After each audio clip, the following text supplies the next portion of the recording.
Hello and welcome for this webinar about social media through the enrollment journey. This is presented to you by Higher Education Marketing. We are a full-service digital marketing agency that serves schools specifically, so all types and levels of educational institutions worldwide and in multiple languages. My name is Scott Cross, and I am the North American Regional Manager with HEM. I'm presenting alongside my colleague, Archie Pollock, who is the Regional Manager in the UK and Europe. Hi, Archie. Hello, thanks for joining everyone. Good to be connected with you all. So today through the webinar, we're going to keep your microphones on mute. That allows Archie and I to get through a whole lot of content. We have a lot to share in a quick amount of time. If you have questions that pop up during the webinar, just go to the GoToWebinar pop-up menu on the side of your screen there, look for questions, and just type yours in.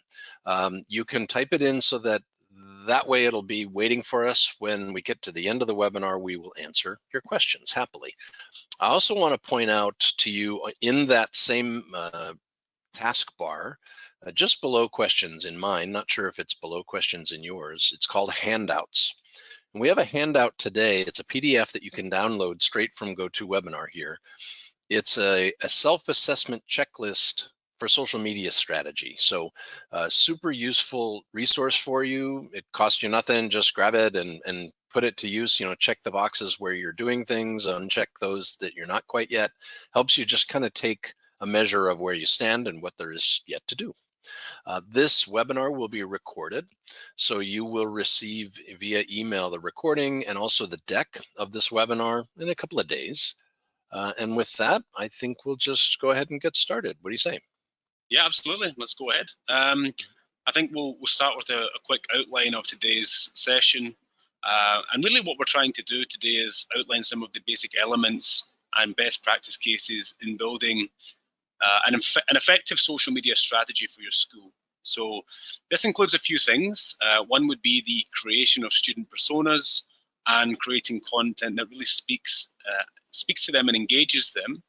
And we'll also dig a bit deeper into connecting with prospects and the idea of guiding them along the student journey from initial stage of awareness of your school all the way through to eventually signing up or enrolling or applying.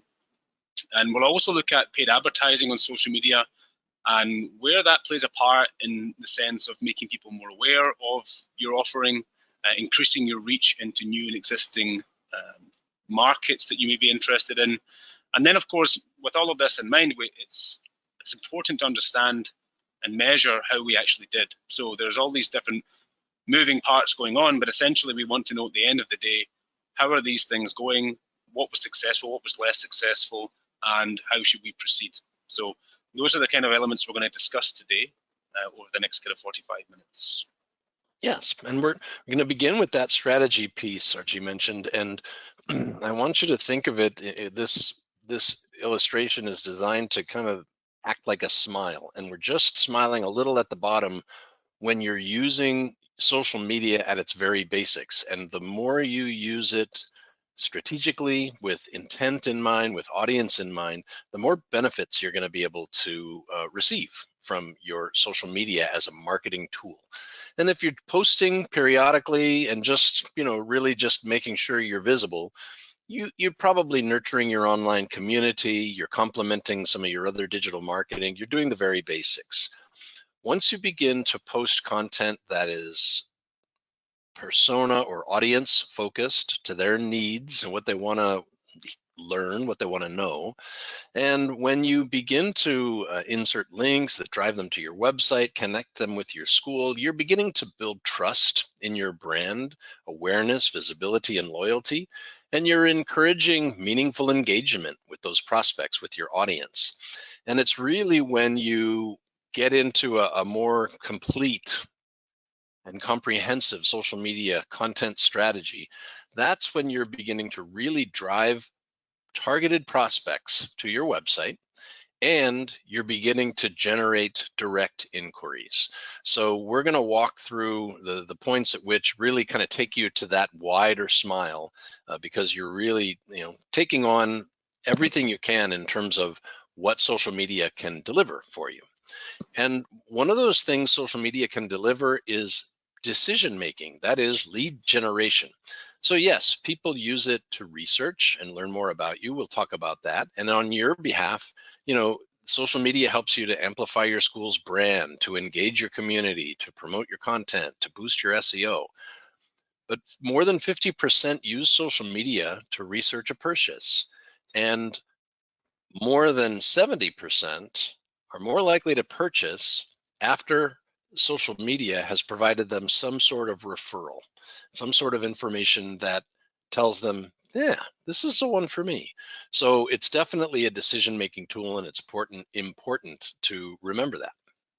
It's worth noting, Scott, at this stage that prospective students will notice when a social media channel is done well, but they'll also notice when it's not done well.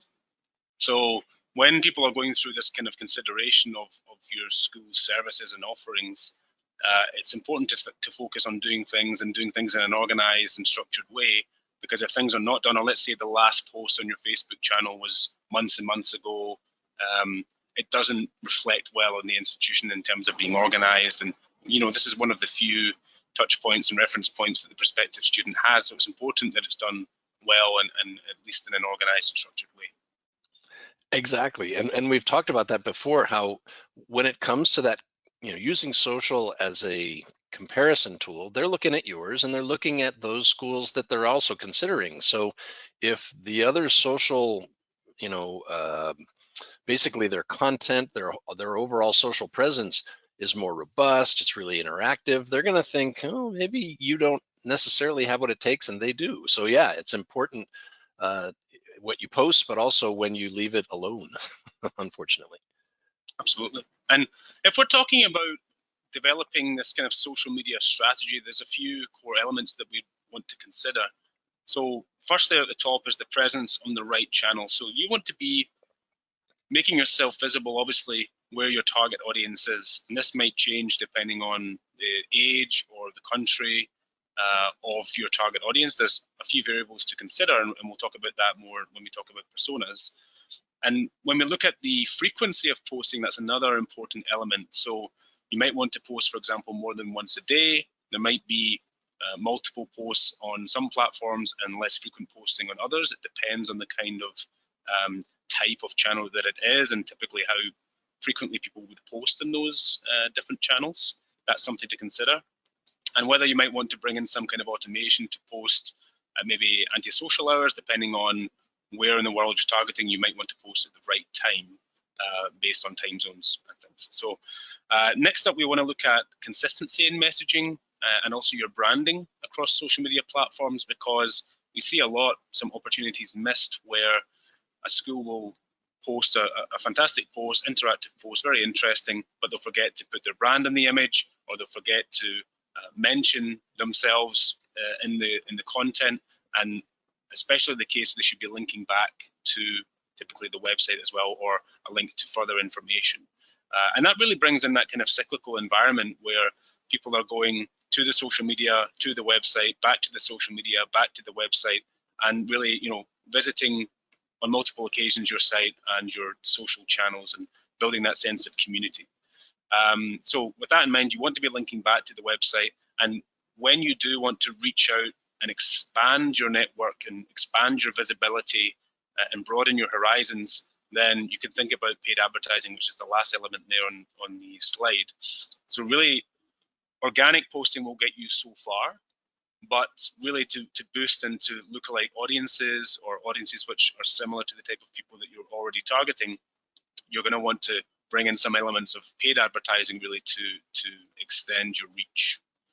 And I talked about the cyclical nature, and what I really mean is I think this diagram sums it up quite well. You'll see here, as part of an inbound marketing strategy, you have social media as one element of that, along with email and other channel traffic. And with inbound marketing, really you're trying to send out messages via your digital channels, digital posts, with the intent of promoting essentially what's on your website and linking people back to the website so that they can take up contact with you or engage with you in some way. And they're likely to do that via some kind of CTA, some kind of call to action. And there's a list here of typical examples. It could be a brochure download, it could be asking a question, but these calls to action should be strategically placed along the student's buying journey, or the user experience, the UX, in other words. And really, that you want to make it as easy as possible for people who are interested. They've come from perhaps a social channel or an advertisement, they've come to a landing page or the website itself. How easy is it for them to take that next step and engage with you? That's really should be a focus, a primary focus. So you can see with the little we've covered already that treating your social media as a marketing tool is strategic. So that's the focus of our first poll that we want to ask you. We have polls throughout the webinar today, so please let us know. Do you feel your school has a defined social media strategy? I'm going to go ahead and make it so you can vote, and these are anonymous. So just tell us how you really feel. Yeah. And it's a great measure too, to see how everyone else feels. And the votes are flowing wildly in. Thank you for engaging. Woohoo, lots of engagement here. So let's go ahead and close up the voting, and I'm going to share our results. Great, good. Nice to see. Yeah, lots of people with a plan, and a lot of us are kind of in that place like, not really.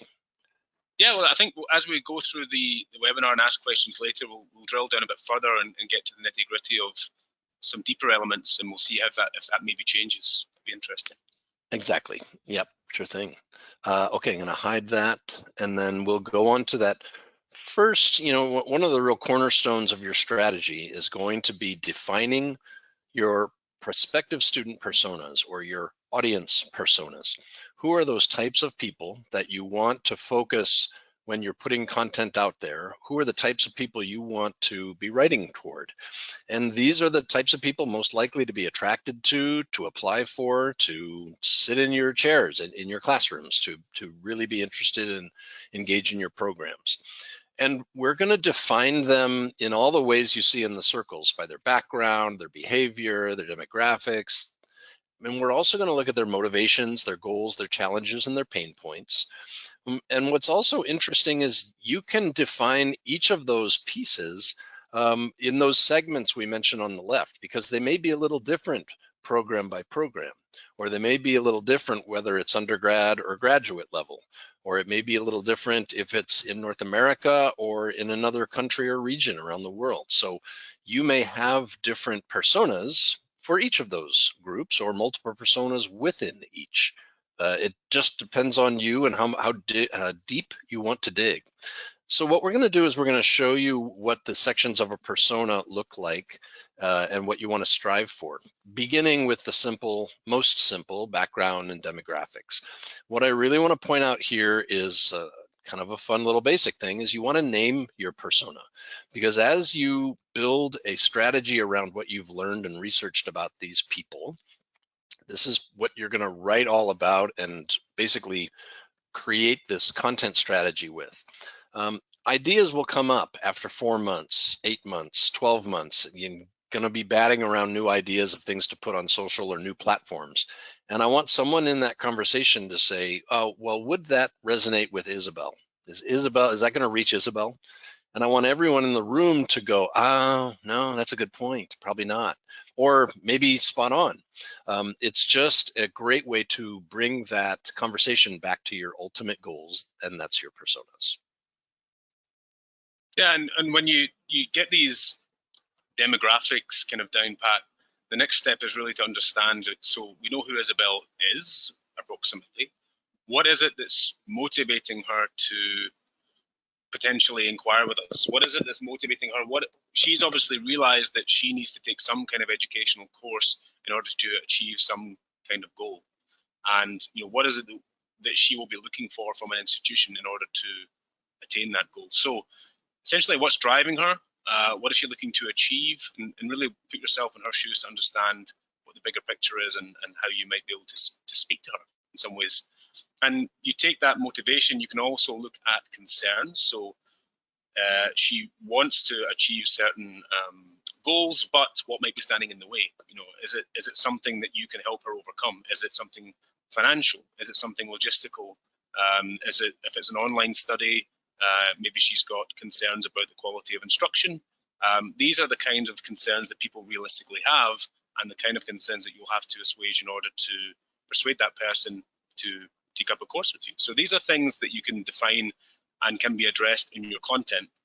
So taking the motivations and the concerns and then putting them into what we would call key messages is the best way to do that. So how do we understand these motivations and concerns, and how do we best address them, and how do we translate that into engaging content?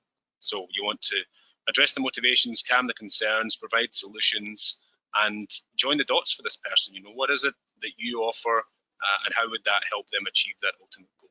How can you help them overcome any issues? For each persona, you might have something like 20 key messages. That wouldn't be surprising. And really, these key messages form the basis for your content marketing strategy. And it can also be through email. It doesn't have to be just social. It can be implemented in your email strategy, your blogging content, as well as the social media posts themselves. So there's a lot to take away there. That's a great point. The key messages can be used in so many ways to drive all types of content that you write and create that these folks will see. Yeah, absolutely. And this is what it looks like when those dots are connected. You know, you see the points brought up in the motivations within the persona, and that is directly addressed in the post. And we see that this particular post resonated really quite well with our target audience. So it's just an example of, you know, speaking, again, really having intent behind the content you post and not just posting to be visible. So through the next step of this webinar, we're going to walk through social media and applying it, as we do through HEM, through the enrollment journey and each of the steps and stages in that journey, from a prospective student's first awareness of your school to their consideration of you among others, and then their decision making, and ultimately their enrollment. Well, let's start at the beginning with the awareness stage. And really, at this point, like I said with Isabel, this is a point where somebody has become aware that there's a goal to be achieved, and there needs to be that vehicle to get there. And so they start looking around. They start maybe doing a couple of Google searches. They might start becoming aware of advertisements that are targeted towards them regarding education. So really, at this point, you want to be as visible as possible to your target audience. So work out where they are. The kind of messaging that you want to provide would be, you know, generally the kind of tone that you would set as an institution. Are you more kind of fun and vibrant? Are you kind of serious and academical or academic? It really depends on, you know, your school's personality in many ways. And also using hashtags as well in the right places to increase your visibility. We'll talk about that more in a moment. And using stories to provide visual cues and visual ideas of what it's like to study perhaps on campus or even at home, you know, just to build that sense of community and build that idea of what it's like to study with you in the prospective student's head.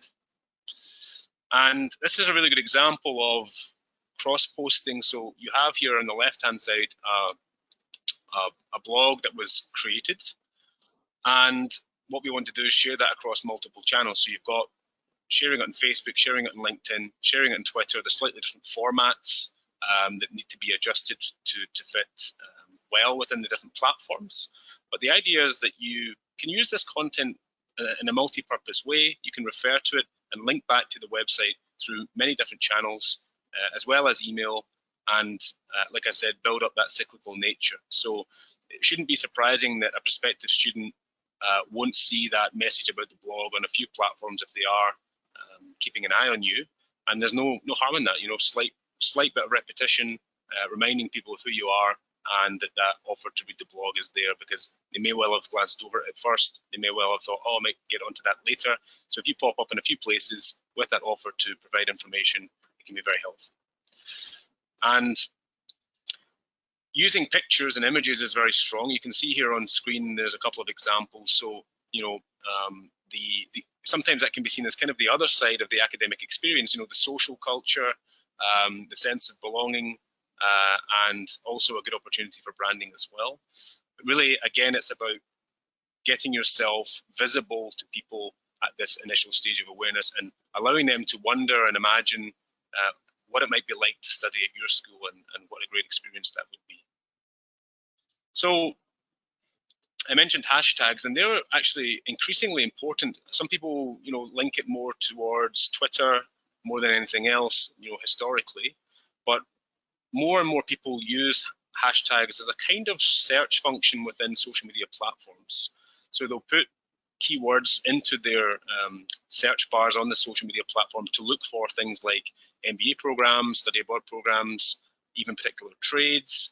And using relevant hashtags on your regular postings can make you visible to people who are making these searches. So you can see a few examples on the screen here, depending on the type of school that you are or which subsector of education you're operating in. And as Scott mentioned, we work with all school types, so it can vary. But really, again, it's about being visible to people who are making or conducting these searches at a very early stage. And we talked about using stories. Again, another visual means to getting your story and your personality out there. This is also a great opportunity to start to bring in student testimonials, which we'll go into in a bit more detail shortly. But the example on screen is showing what went down on campus today, essentially. If you are looking to promote some kind of event, maybe, or some kind of upcoming situation that people might be interested in hearing more about, what you should do is kind of makes logical sense is to put a couple of images at first as the story scrolls through automatically, and having the relevant where and what content at the end. So where is it? What time is it? How do I join?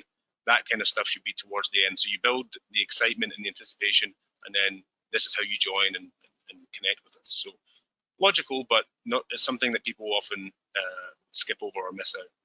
So also, we should talk about TikTok. It's still seen as being a fairly new platform, although it has been around for years now, and it's still growing rapidly.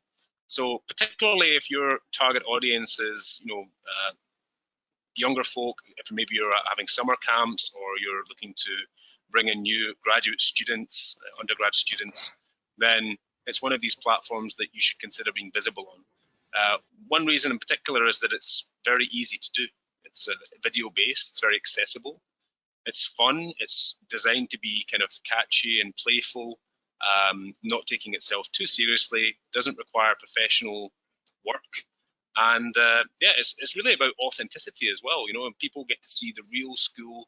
They're not expecting it to come from, a solid, polished branding campaign. It's really about really showing the reality of studying at your institution and how fun it could be and how relevant to them it could be. So certainly something to consider if you haven't already is TikTok. Yeah, and it really is perfect for the awareness stage, just getting, just organic posts, dropping them into someone's feed. It's a great place to get new eyes on you.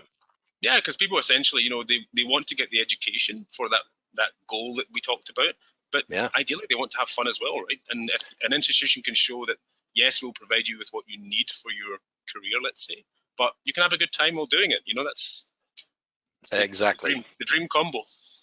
Yeah, exactly. Yeah. Okay, so it's time to step into our stage 2, which is consideration, where our prospects are considering your school versus others. And it's at this point that we want our content to focus on starting a conversation. We're going to offer activities, engagement, campus tours, maybe live tours or Q&A events. And we want to really try to take advantage of the direct messaging tools that are at our fingertips here within these different platforms. So, really quickly, in terms of tours, don't think of it as a very traditional tour. Utilize social media for all that it offers, and it offers a few different things. First of all, video is going to be a whole lot more engaging than kind of some of those dictated walk through the front door tour, look to the left, look to the right. Those are helpful. This is just a whole nother way to share this with many, many, many more people. Whether it's a video of the campus tour itself or a type of tour where you really kind of go and chat with people, you really look at student life on campus more so than the academic. You could even do this tour like the food at Waterloo. So You can just take it in smaller bites, if you will, and it's just a whole lot more digestible, going on with the food pun, which I kind of stumbled into in this morning's webinar, and I'm just going to stick with it because I like it. I think, why not, Scott? Absolutely, yeah. But so it doesn't have to be a big commitment to do a tour. Do a short video that's just a tour of a little this and a little that, and it makes it easier on the production end as well, less to expect of you. And then when it comes to live Q&A events, these are super useful, helpful. Do them often. Even though you may be repeating answers to the same questions, you're reaching people when it's interesting for them and available for them and accessible for them. So this is great to do with a student champion that you might have, someone who can speak on behalf of students and who speaks well and speaks highly, of course, of the school. Meanwhile, you should be focused on that right side chat, which is where questions are coming in, and you can answer some with links and words.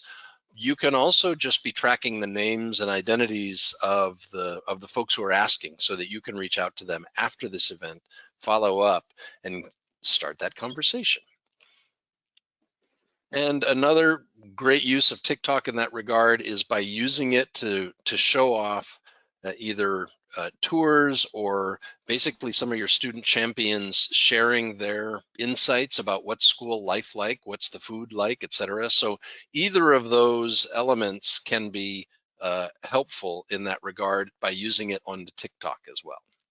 And then we were talking about the DM element, and actually we're outside of social altogether. This is just a page from a school's website, but we love that it features so many different ways for you to connect with this school. You've got WhatsApp, Skype, WeChat, and a chat bot above and beyond their email and phone. And it's just making accessibility to connect with us and to start that conversation so much easier. So one thing you mentioned earlier today, Archie, is ask your students, or ask the folks who you're in conversation with, those prospective students, what's easiest for you to have this conversation? Where can I reach you, and where is it easiest to do this online? And they'll tell you if it's WhatsApp or if it's WeChat, and that's just a great way to get some direct feedback on which of these channels are best for you. Yeah, it definitely makes sense to offer the chance to have a conversation on their own terms, right? For sure. And yeah, don't forget that every platform has its own messaging element, whether it's Instagram or Facebook. They all have this place where someone can send you a message or a question and you can answer them right away. So we recommend that you put it to someone's things to do list every day, that they check this a few times a day if possible, to make sure there are no unanswered questions, because a timely response is really, it's meaningful to the people who ask the question. They feel heard and they think more highly of you. So that's really strong. Great. Well, I think time for poll 2. And again, this is taking it slightly deeper than the first question. The question here is, does your social media content address each of the stages of the enrollment journey? So we talked about, is there a strategy? And now we're talking about, does the content strategy address the stages of the enrollment journey? So yes, no, or not consistently. Thank you for voting. Your votes are anonymous, so keep them coming. And it looks like we got everybody in.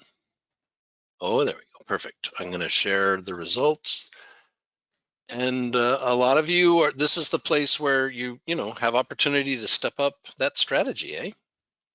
Yep, absolutely. And yeah, like I said, I was expecting this to be a bit less of the yes, let's say, in this question. So thanks for your honesty, and it really helps to illustrate where people are at in general. Exactly. Great. Well, let's talk about the decision stage. So at this point, people have found your institution, they've looked around, they've done a bit of research, probably looked at some of your competitors as well, and it's time to make the call. And at this point, you want to offer things like social proof, so highlighting students, past and present, what they've been doing, what they've achieved, how they're enjoying themselves, and that can involve also leaving reviews. and really your content is focused on getting students to take that final step and apply or book directly. And what do we mean by social proof? Well, we've got an example here on the screen. You've got students who have succeeded in their study or are succeeding, and really it's about highlighting that, trying to inspire people who are a couple of stages back or who are yet to study with you, to show them what they could do in the future. So generally speaking, you want to get some evidence from these students, speak to them, ask them to come forward with any success stories that they have, and go hunting for them and make this into shareable and interesting content that's going to inspire people to inquire with you. And we talked also about reviews, and what's really important is hopefully you'll receive many more positive reviews than negative. And it's great, to see these positive reviews and that your students have had a great time studying with you.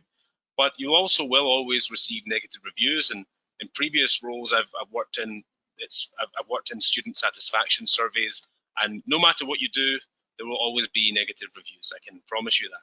So it's just one of the natures of the beast. And the best thing to do is to acknowledge it.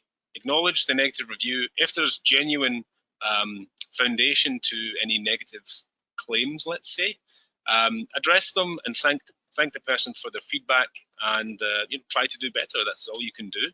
And there's two reasons for that. One, it kind of diffuses the situation a bit, to let the person know that you've acknowledged their concerns. But also, people who are considering your institution will look to see how you've reacted to that. Because at the end of the day, what if they come to your school and they have a negative experience? Are you going to ignore them? That might be something that crosses their mind. And if they see that they address and respond to all manners of messages, they'll think, well, at least if things don't go great for me, they're going to at least listen to me and hear me out, and maybe I can affect some kind of change before it's too late, before I've finished my experience. So do keep that in mind, and try to address all types of reviews and all types of feedback. Absolutely. Yeah. And then we talked about direct content. So at this point, you're trying to get people to take an action. So whether it's an upcoming event or a webinar or an open day, you want to highlight that through content, like the example on your screen. Mention when, where, what's happening, how people can join, and essentially try to connect with them and get them to come along in person or to connect with you directly via digital means, and have a conversation. And we talked about the concerns and the buying personas. There may be some final questions that people need answered in order to finally submit their application. And if you can connect with them, the sooner the better, ahead of your competitors, then great. So usually sending out that last, is there anything we can do to assist you? Let us know, reach out to us, come to our open day, and people are very, very happy to post their questions to you at that point. And creating events within a social platform is a great use of that tool, because it allows people to sign up, identify themselves as interested, also allows them to share it really easily with friends. So that's a great way to use it. Yeah, spreading the word, yeah. All right, we're on 4 of 4. It's enrollment time, and I'm realizing that I've got enrollment spelled for the Americans in the header, and then for the Canadians in the circle. So that's my mistake, but I guess it reaches everyone. We're reaching everyone equally, eh? At the enrollment stage, we basically have the thought process of their students. Doesn't mean we want to ignore them on social. In fact, we want to engage and talk with them and offer them resources as well. So we're going to feature them in posts. We're going to really kind of have them as a target audience, if you will. And one way to do that is simply help them get acclimated to their new home. So if they're especially not from town, give them, a routine Thursday or Friday post that tells them about things going on in town or great places to visit in town this time of year, so that they could look to your social feed as a resource. You can do the same if a lot of folks are maybe headed to the same type of place, or it's definitely maybe the first nice weekend in a while. Have a contest of posting your best outdoor picture. A chance to win can be a gift certificate, or it could simply just be, we'll share your post on our feed. And this is a great way to engage folks, because they're going to be taking these pictures anyway, and they're going to be sharing them on social. So why not, have them, drop in the hashtag and identify you, call you out by name as the school, so that we're all in this together and we're kind of sharing in this fun competition, if you will, of who's got the best pictures. And I think, Scott, it's a really handy thing to do, because let's face it, many students will be posting these images anyway onto their own feeds, whether Yeah. it's a TikTok image, a TikTok video, or an Instagram image or Facebook.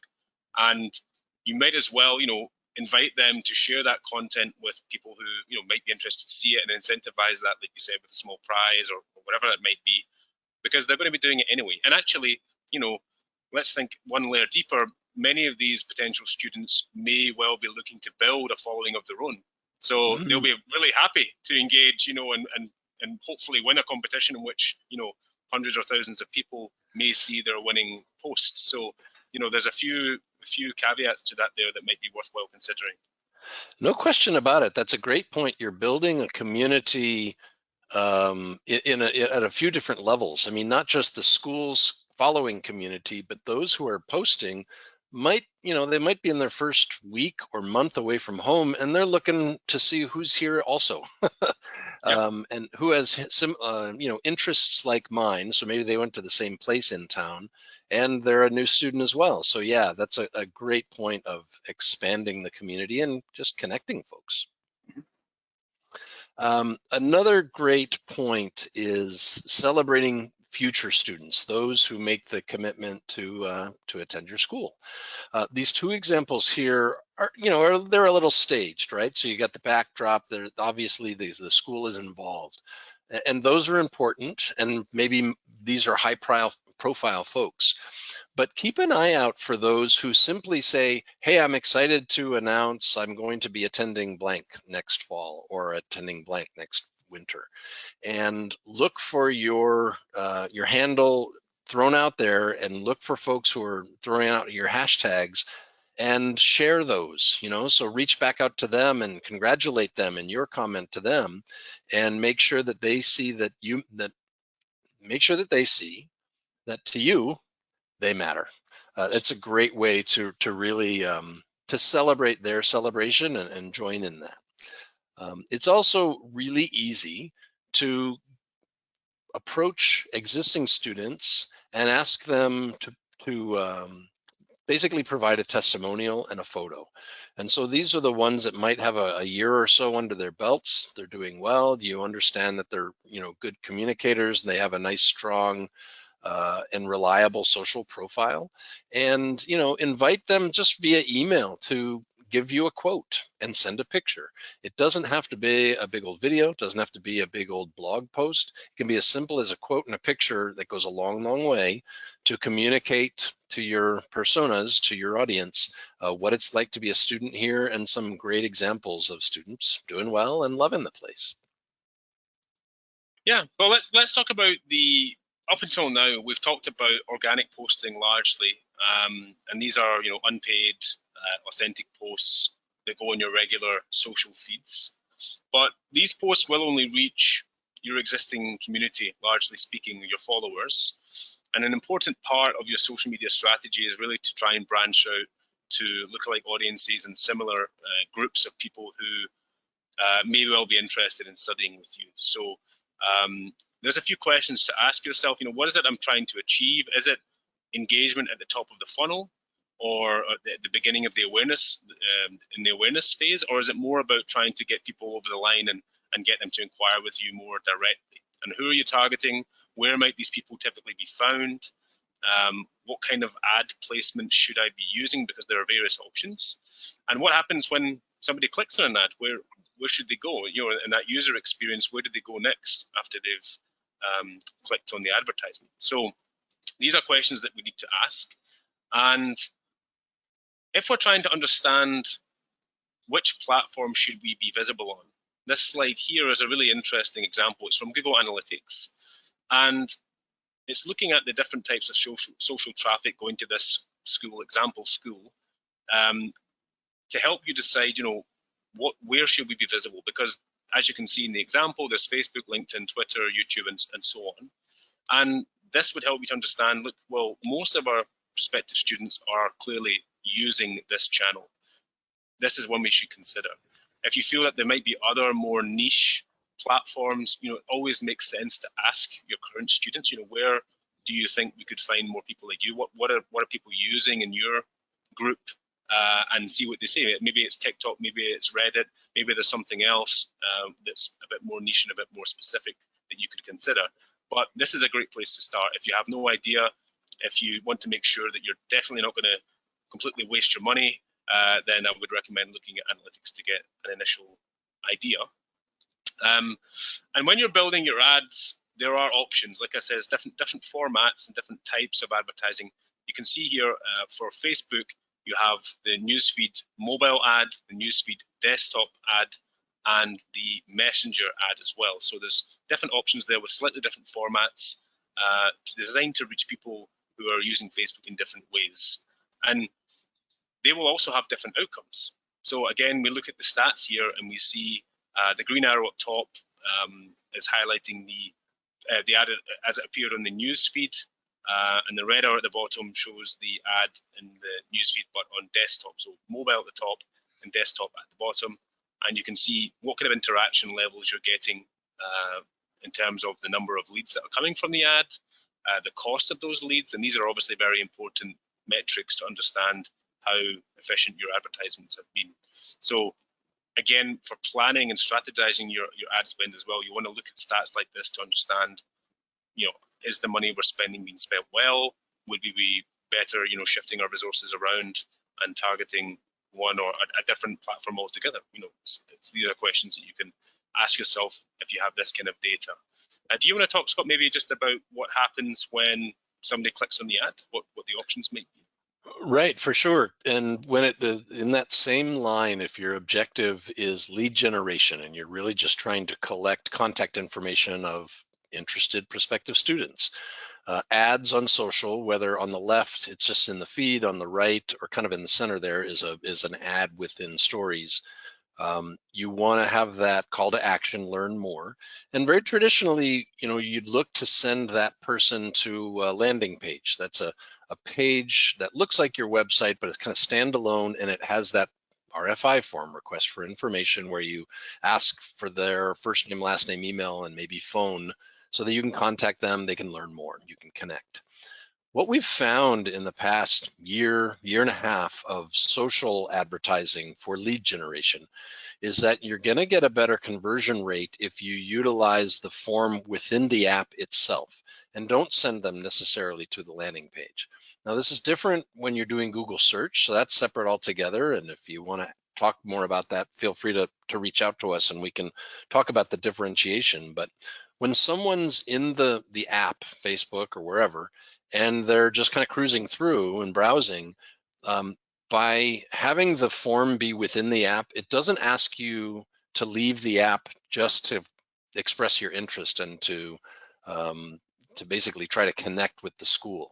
So in this case, when they click on learn more, the ad just kind of pivots into this RFI form, so they're able to fill it out. Once they click next, it deposits that contact info to you, keeps them in Facebook so they can keep going, and they're much more pleased, more likely to fill out the form. Yeah, it's just about making that next step as easy as possible, essentially, and as straightforward as possible. Okay, time for our last poll. In line with what we've just discussed, does your school measure and track outcomes of its social media strategy? So are you using any kind of metrics to understand the different channels that you're visible on and the strategy that you deployed? Yes, no, or analytics are not really part of our planning.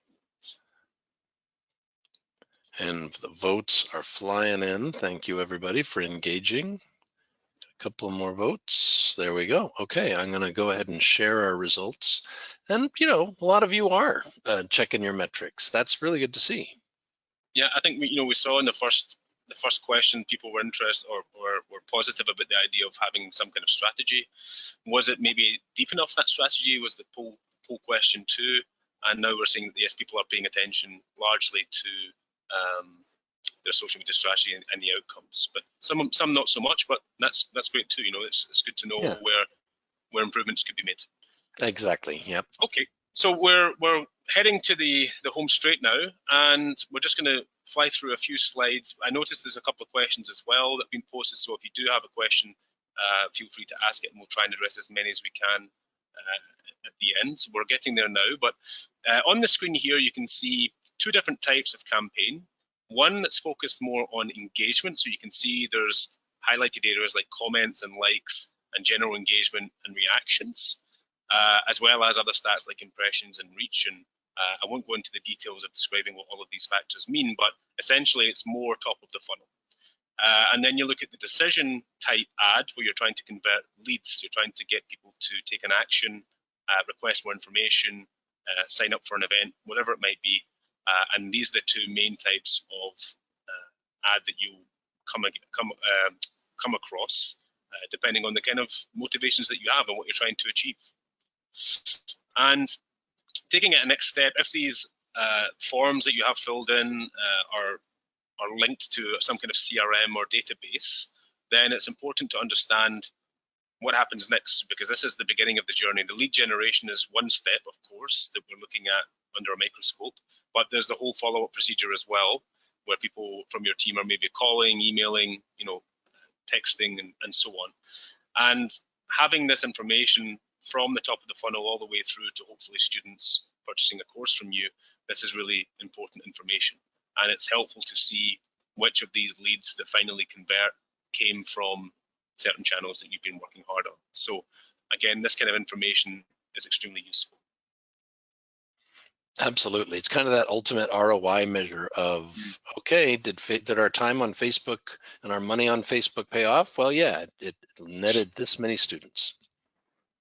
Yeah. So here we just have, you know, the core takeaways for you to kind of scroll through, and we appreciate you spending your time with us today. We do have a couple of questions, and as we answer those for you, we also want to make sure you remember that in your GoToWebinar toolbar on the right of your screen, I think it's on the right unless you dragged it, there's a place called oh, I lost what it's called, handouts. Sorry. Handouts. Yeah, and the handout that we have for you today is a social media self-assessment checklist. We grabbed just a few of the example questions from different categories. This checklist is actually quite comprehensive, so it's a great way to just, you know, it's exactly what it says. It helps you assess, how are we doing? Could we do better? What more should we be doing? Gives you ideas of maybe ways you can turn up your game. So we'll hopefully are able to help you there. Just download that PDF and the handouts section of your GoToWebinar. Great. And of course, well, let's, oh, sorry, go ahead, Scott. No, just saying Laura and I are available to answer your questions just as Archie and I are about to, but Laura is on the West Coast of North America. I'm on the East, and together we got you covered. So we'd be happy to chat with you. Just reach out to us. Great. Well, we've got a few questions here. Let's maybe try and answer one or two. We're conscious of your time. An interesting one here. We have a very unique and gorgeous campus. Do you think there's value in showcasing this in social media? Yes. Absolutely. A lot of schools will place that kind of imagery at the very forefront of their marketing materials. It makes complete sense. And again, it's about, you know, selling that image of what it would be like to study there. If it's a beautiful campus, lovely location, then why not shout about it? Absolutely. Don't forget to mention the restaurants as well, as Scott said, as long as they're providing good, wholesome, tasty food. But yeah, if there's a lovely campus location, then absolutely do share that. Yeah.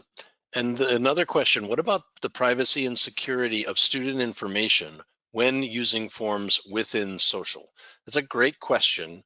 And it's really one that, you know, we don't necessarily throw up our hands, but you are at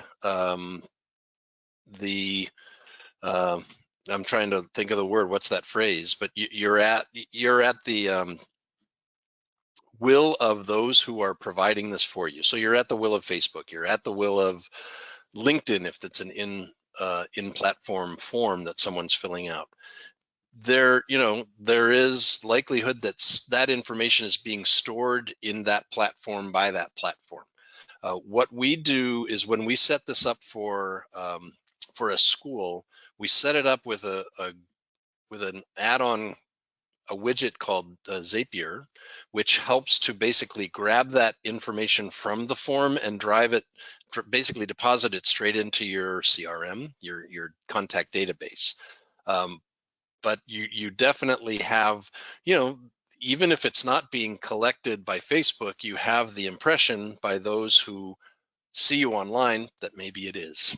So even though you're trying to scoop it out of Facebook and so that it comes to you only, they don't know that. And that's one of the points of pros and cons of working with social media, because yes, so many people see it as a demon, but so many people use it as a research tool to learn more about the school they're interested in. So we want to work, really responsibly within that that arena to provide answers to the folks who are tuning in there. Absolutely, and we've got time for one more. Let's go. How do I make management see value in content that's not hard selling?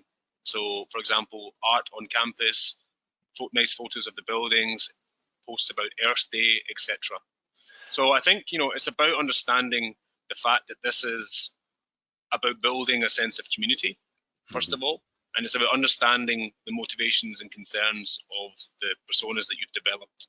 So not every post, if somebody comes across, let's just say it's a your Facebook channel, and every single post is trying to get people to take an action to, sign up for this, sign up for that, there's no stop for breath and have a look at our lovely campus. Have a look, here's an interesting building that we have on campus. It doesn't always have to be salesy, let's say. And I think that those in management, yes, they'll want to see metrics, they'll want to see things like sign-ups and conversions and whatnot, but they'll also want to see, return visitors. These are the kind of engagement statistics that you can use on analytics, as well as on the, let's say, the Facebook insights as well. But really, it's about trying to tell that story and not always pushing people towards the next step. It can be a tricky line to toe, but it's certainly a valid point. It's a good question, and I think, like I said, to reiterate, it's about making the management see that this is part of a journey. These are real people you're trying to target, and to put themselves in the shoes of that visitor and what would you like? It shouldn't always be sales. There has to be room for that softer touch. Yeah, exactly. And to reiterate that point, because that's spot on, in another way, show your higher up this 4 stages and a type of posts or types of posts you would put in each stage at all times of year, because different people are in different stages at all times of year, not just on your calendar, your sign-up calendar. And that helps your folks see that the lighter photos of the campus have a role. The other elements that engage conversation have a role.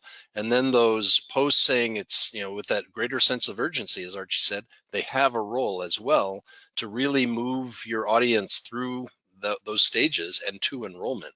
And if you have a CRM that can help measure how many folks who came initially from social ended up students, there's your ROI number right there, the kind of money number. Yeah. Great, so we'll try and get round to the other questions via email. We are just trying to be aware of your time, and we've run over slightly, so apologies for that. Yeah. But thank you so much for the questions, and we look forward to seeing you all in the next webinar in about a month's time. Thanks so much for your time. Have a great afternoon, everybody. Thank you.